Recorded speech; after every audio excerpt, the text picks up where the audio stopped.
Bonsoir à toutes et à tous, chers internautes. Bienvenue sur Yegle TV, la chaîne de toute l'information en temps réel. C'est parti pour le journal. Le Sénégal, à l'instar de la communauté internationale, célèbre la journée mondiale de l'eau ce 22 mars.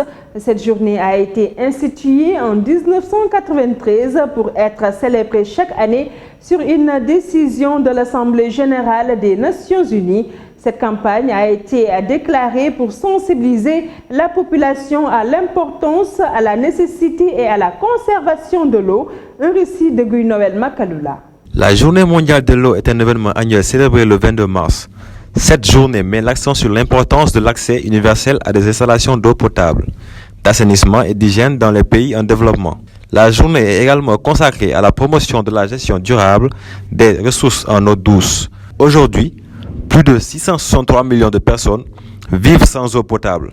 Près de chez elles, passent de nombreuses heures à faire la queue vers des sources éloignées et à faire face aux conséquences sanitaires de l'utilisation d'eau contaminée. Le thème de la Journée mondiale de l'eau 2019 ne laisse personne de côté. Il s'agit d'une des promesses du programme de développement durable à l'horizon 2030. Cette promesse consiste à assurer, d'ici à 2030, l'accès de tous à l'eau et une gestion durable des ressources en eau. Concrètement, cela signifie qu'il ne faut laisser personne de côté. La mendicité s'est aggravée ces dernières années au Sénégal malgré la loi interdisant la mendicité qui existe depuis 1975. S'agissant de la loi 75-77 du 9 juillet 1975 qui interdit la mendicité sur la voie publique, cette situation est devenue un véritable problème social par la faute de certains mendiants.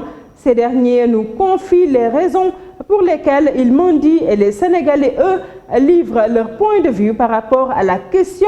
Reportage Aminata Ndaw, Matar Diatta. La mendicité, un phénomène de société qui prend de plus en plus une place inquiétante dans la société africaine en général et celle sénégalaise en particulier. Plusieurs raisons expliquent l'accentuation de la mendicité sous nos cieux. Cette femme, la trentaine, nous confie.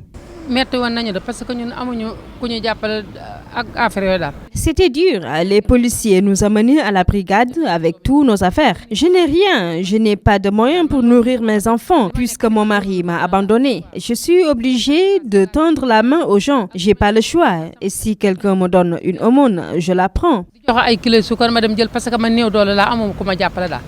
Trouver un travail étant une denrée rare pour les valides, les mendiants ont hélas très rarement l'occasion de trouver un emploi. La trentaine continue à expliquer.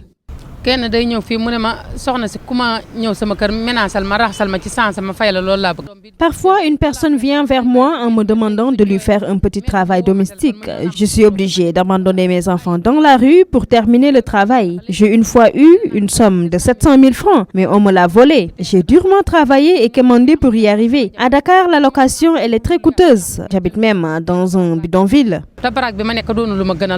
La quasi-totalité des mendiants sont accompagnés de leurs enfants, ce qui montre l'avancée de la pauvreté dans le pays. C'est ce que déplore ce jeune Sénégalais. La mendicité au Sénégal, pour moi, je trouve déjà qu'elle n'est pas assez bonne. Et pour moi, je trouve déjà par rapport aux mamans qui demandent avec leurs enfants, qui mendient avec leurs enfants pour demander des sommes d'argent. Moi je recommande à ces dames-là, par contre, parce que il y a beaucoup de choses, par exemple dans le domaine du travail qu'on peut faire.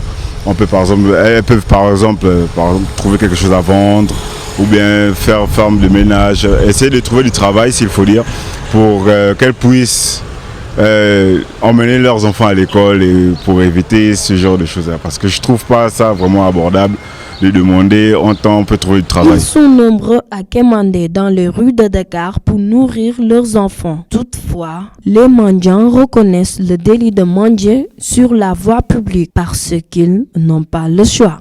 Et puis, direction marché central de poissons de Pikine, des femmes s'activent dans la vente de poissons. Mais ces derniers temps, le produit s'est fait rare dans le marché. Reportage signé à Bidialo, à Luxembourg. Au marché central de poissons de Pikine, un monde à part fait d'histoires individuelles entre vendeuses qui s'adonnent à cette activité depuis des années.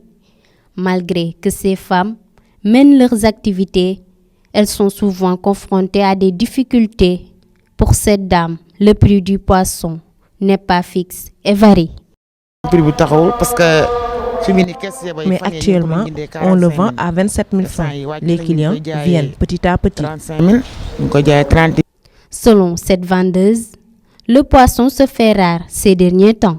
Le peu de poissons que nous avons nous vient du Kayar, Saint-Louis, etc. Et ça ne suffit pas.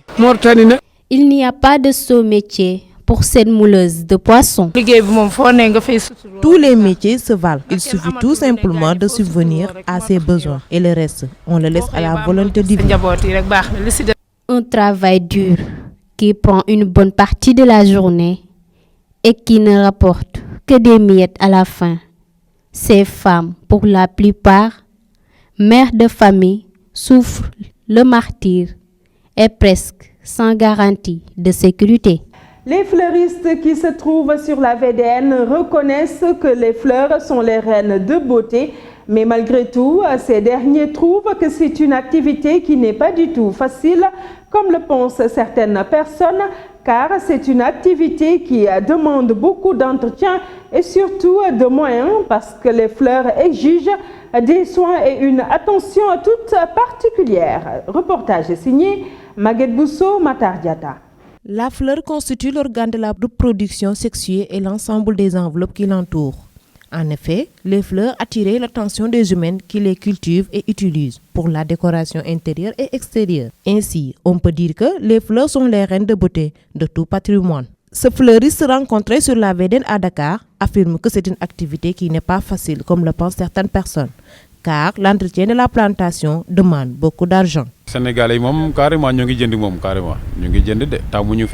Les Sénégalais achètent la plupart du temps pendant les fêtes, mais pour l'instant, on essaye de s'en sortir. Alhamdulillah, on rend grâce à Dieu puisqu'on s'en sort. Concernant les fleurs, on les prend à Guédiawaye. Le camion de sable coûte 27 500 francs et après l'entretien, le coût total va être 30 000 francs CFA.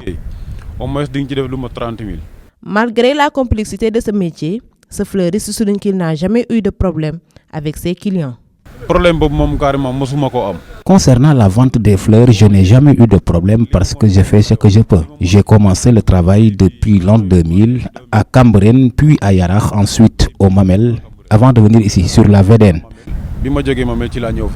Vendre des fleurs n'est pas si facile comme le pensent certains, car ça demande beaucoup de volonté et de courage. Et c'est dur pour les fleuristes de vendre des fleurs lorsqu'il n'y a pas d'événement. La page internationale nous mènera au Ghana, puis à direction Cameroun et enfin Afghanistan. Au Cameroun, libération de 20 étudiants kidnappés par les sécessionnistes. 20 étudiants de l'université de Buéa, sud-ouest du Cameroun, ont été libérés après avoir passé 48 heures de captivité entre les mains de rebelles sécessionnistes. A-t-on appris ce vendredi de sources concordantes? Pour le moment, on ne connaît pas officiellement les conditions dans lesquelles leur libération a été obtenue, même si des sources sécuritaires affirment que les otages ont été abandonnés par leurs ravisseurs alors qu'ils se sont aperçus que l'étau se resserrait autour d'eux. Ceci laisse croire qu'aucune rançon n'a été payée comme l'exigeaient les preneurs d'otages. Direction Ghana, au moins 60 personnes ont trouvé la mort dans la collision frontale de 2 autocars sur une route dans le sud du Ghana aux premières heures de vendredi, a annoncé la police. La mort d'au moins 60 personnes a été confirmée, a déclaré un commandant de la police, Joseph Anti-Guiaou, précisant que l'accident s'était produit vers 2h GMT dans la région Bono-Est.